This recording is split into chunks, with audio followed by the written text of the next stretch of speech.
గురుబ్రహ్మ గురుర్విష్ణు గురుదేవో మహేశ్వర గురు సాక్షాత్ పరబ్రహ్మ తస్మై శ్రీ గురవే నమః. త్రిమతి ఏకైక గురువు ఆధ్యాత్మిక సామ్రాజ్య చక్రవర్తి శతాధిక గ్రంథకర్త హిందూ జ్ఞానధర్మ ప్రదాత సంచలనాత్మక రచయిత త్రైత సిద్ధాంత ఆదికర్త శ్రీ శ్రీ శ్రీ ఆచార్య ప్రబోధానంద యోగేశ్వర్ల స్వామి వారికి మా నమస్కారములు తెలియజేసుకుంటూ ఉన్నాము.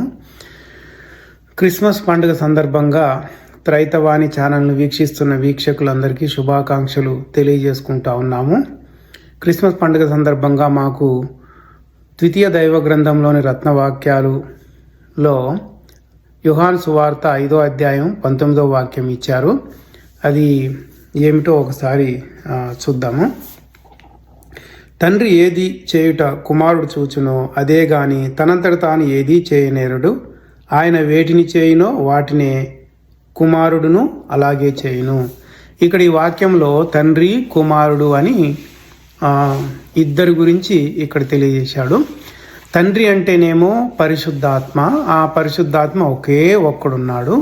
ఇక కుమారుడు అనే విషయాన్ని కనుక మనం చూసినట్లయితే ఆయనకి ఒకే ఒక్క శాశ్వతమైనటువంటి కుమారుడు ఉన్నాడు. అయితే అప్పుడప్పుడు మరొక ఆయన కూడా వస్తూ ఉంటాడు. ఆయన శాశ్వత కుమారుడు కాదు. అయితే ఆయన ఎందుకు వస్తుంటాడు అంటే మనకి దైవ ధర్మాలు తెలియజేయడానికే వస్తుంటాడు. ఆయన గురించి చెప్పినటువంటి ఒక వాక్యం కూడా ఉంది. అది ఎక్కడంటే యోహాను సువార్త 3వ అధ్యాయం 17వ వాక్యము.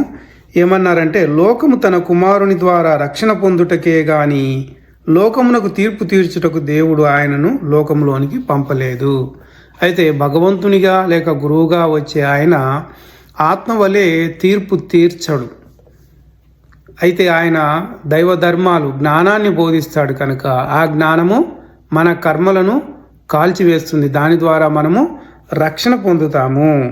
అయితే ఈ వాక్యంలో కుమారుడు అని చెప్పిండు కదా, అంటే 5వ అధ్యాయము 19వ వాక్యము కుమారుడు అని చెప్పినప్పుడు ఈ కుమారుడు ఇప్పుడు ఇద్దరు కుమారులు అయినారు కదా. ఒక ఆయనేమో భగవంతుడు, ఇంకొక ఆయనేమో శాశ్వతమైన కుమారుడైనటువంటి ఆత్మ.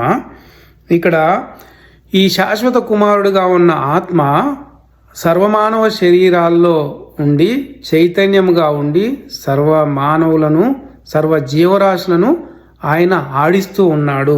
చైతన్యంగా అయ్యుండి ఆయన ఆడిస్తూ భూమి మీద శాశ్వతంగా ఉన్నాడు.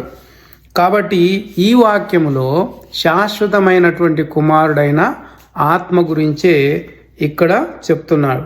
కాబట్టి మనం వాక్యము చదివినప్పుడు చాలా జాగ్రత్తగా చదవాలి. ఇది శాశ్వత కుమారుని గురించా, లేకపోతే అప్పుడప్పుడు భూమి మీదకి వచ్చి ధర్మాలు తెలియజేసే కుమారుని గురించి ఎవరి గురించి చెప్తున్నారనేది మనము పరిశీలించి చదవాల్సి ఉంటుంది. కాబట్టి వాక్యంలో పరిశుద్ధాత్మ ఏది చేయునో ఆత్మ కూడా అదే చేస్తాడు అని చెప్పాడు.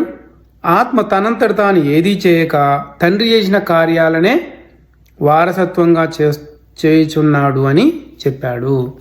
ఇంతటి అవకాశాన్ని ఇచ్చినటువంటి శ్రీ శ్రీ శ్రీ ఆచార్య ప్రబోధానంద యోగీశ్వర్లు స్వామివారికి మా శతకోటి దండ ప్రణామములు తెలియజేసుకుంటూ ఉన్నాము. మీరందరూ తప్పకుండా స్వామివారు రచించిన ద్వితీయ దైవ గ్రంథంలో రత్నవాక్యాలు గ్రంథాన్ని బాగా చదివి అర్థం చేసుకోగలరని కోరుతున్నాము. స్వామివారు అందరికీ జ్ఞానాన్ని బాగా చక్కగా అర్థం చేయించగలరని కోరుతూ అందరికీ ప్రబోధార్పణం. నమస్కారం.